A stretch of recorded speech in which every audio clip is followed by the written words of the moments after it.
Good morning बच्चों। आज हम पाठ 6 अकबरी लोटा के बारे में पढ़ेंगे। आपने पहले मॉड्यूल में पढ़ा था कि किस प्रकार लाला झाऊलाल के हाथ से लोटा छूटकर अंग्रेज़ के पैर को घायल कर देता है। आइए अब आगे पढ़ते हैं। कुछ समझ नहीं पा रहे थे कि विलवासी को इस समय क्या हो गया है। पुलिस में इस मामले की रिपोर्ट दर्ज कर दीजिए। पुलिस स्टेशन है कहाँ?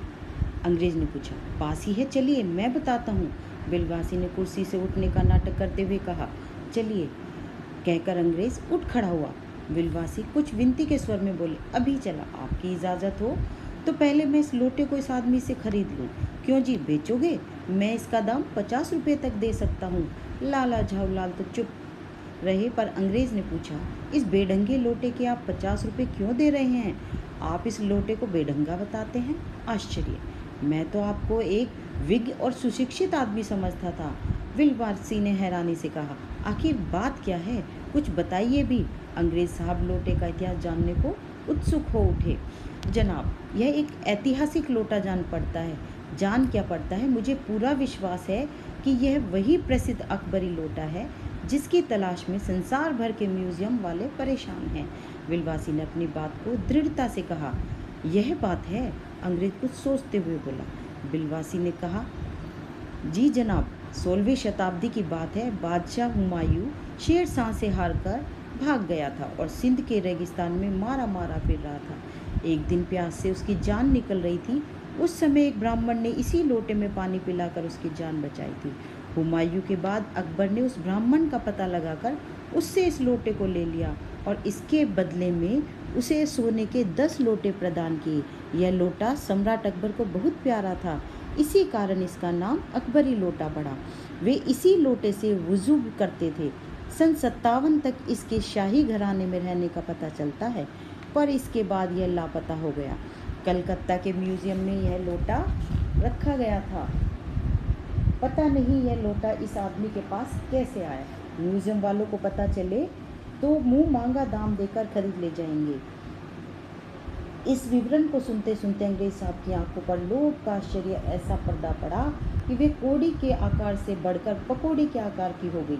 उसने विलवासी से पूछा, तो आप इस लोटे का क्या करिएगा?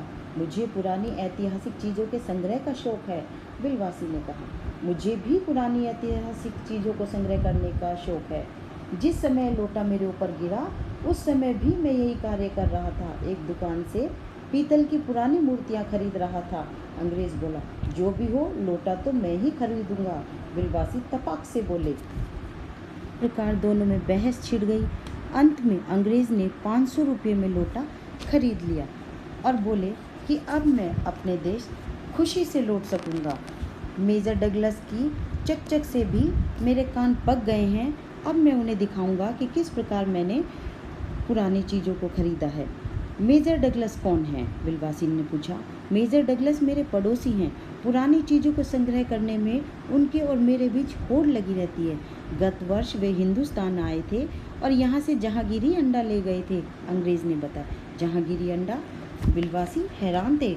हाँ, जहांगीरी अंडा। मेजर डगलस ने समझ रखा था कि हिंदुस्तान से ही वे अच्छी चीज़ें ले जा सकते हैं। आप तो जानते होंगे कि एक कबूतर ने नूरजहां से जहांगीर का प्रेम कराया था। जहांगीर के पूछने पर कि मेरा एक कबूतर तुमने कैसे उड़ा दिया, नूरजहां ने उनके दूसरे कबूतर को उड़ाकर बताया कि ऐसे। उसके इस भोलेपन पर जहांगीर दिलो जान से न्यौछावर हो गए। उसी क्षण उन्होंने अपने आप को नूरजहां के हवाले कर दिया। कबूतर का यह एहसान वह नहीं भूले। उसके एक अंडे को बर्तन से रख छोड़ा। बिल्लोर की एक हांडी में वह उनके सामने टंगा रहता था। बाद में वही अंडा जहांगीरी अंडे के नाम से प्रसिद्ध हुआ। उसी को मेजर डगलस ने पिछले साल दिल्ली में एक मुसलमान सज्जन के हाथ से खरीदा था 100 रुपये में। यह बात है, विलवासी ने गर्दन हिलाते हुए कहा। इस रिश्ते से तो आपका लोटा उस अंडे का बाप हुआ। यह कहकर बिलवासी ने नहले पर दे मारा। अंग्रेज ने लाला झाऊलाल को 500 रुपये देकर अपनी राह ली। बिलवासी जी ने 250 रुपये लाला को दिए और चले गए। उस रात लाला जी को देर तक नींद नहीं आई। वे चादर लपेटे चारपाई पर पड़े रहे। 1 बजे उठे और धीरे से अपनी सोई हुई पत्नी के गले से उन्होंने सोने की सिकड़ी निकाली जिसमें एक ताली बंधी हुई थी। फिर उसमें कमरे में जाकर उन्होंने ताले से संदूक का ताला खोला, उसमें 250 रुपये रखकर उसे बंद कर दिया और फिर दबे पांव लौटकर ताले को पूर्ववत अपनी पत्नी के गले में डाल दिया। इसके